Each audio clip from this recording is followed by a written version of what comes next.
कल्याण पश्चिम येथील पारेकरवाडी परिसरात घडलेल्या एक धक्कादायक घटनेने सर्वत्र खळबळ उडाली आहे। विवाहित मुलगी गायत्री हिची हत्या केल्याप्रकरणी तिचे वडील विनोद वसईकर यांना बाजारपेठ पोलिसांनी अटक केली आहे। पोलिसांच्या माहितीनुसार गायत्रीने कुटुंबाच्या इच्छेविरोधात जाऊन आंतरजातीय प्रेमविवाह केला होता। याच कारणामुळे वडील विनोद वसईकर तिच्यावर नाराज होते। लग्नानंतर गायत्री ही काही दिवसांसाठी माहेरी आली होती। घटनेच्या दिवशी दुपारच्या जेवणानंतर वडील आणि मुलगी यांच्यात पुन्हा एकदा या विषयावरून वाद झाला। हा वाद वाढत गेला आणि संतापाच्या भरात विनोद वसईकर यांनी धारदार शस्त्राने गायत्रीवर हल्ला केला। या हल्ल्यानंतर गंभीर जखमी झालेल्या गायत्रीचा जागीच मृत्यू झाला।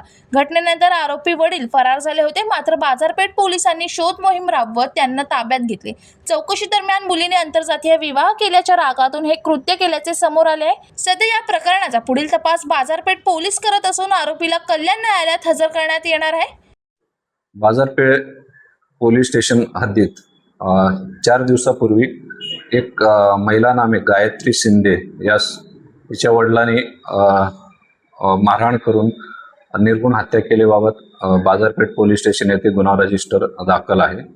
काल दिनांक 30/5/2026 रोजी यातील आरोपी नामे विनोद दत्तात्रय वसईकर वय 50 वर्षे हा पारनाका येथे येत असल्याबाबत माहिती मिळाल्याने त्यास सापळा रचून सदर गुन्ह्यात अटक करण्यात आलेली आहे। त्यास सदर गुन्ह्याचे पुढील तपास कामी आज माननीय न्यायालयात हजर केले असता माननीय न्यायालयाने तपासाकरिता 4 जून पावेत पोलीस कस्टडी मंजूर करण्यात आलेली आहे।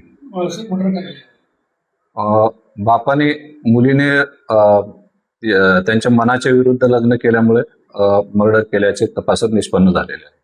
राहुल कांबळे, जनशक्ती, कल्याण।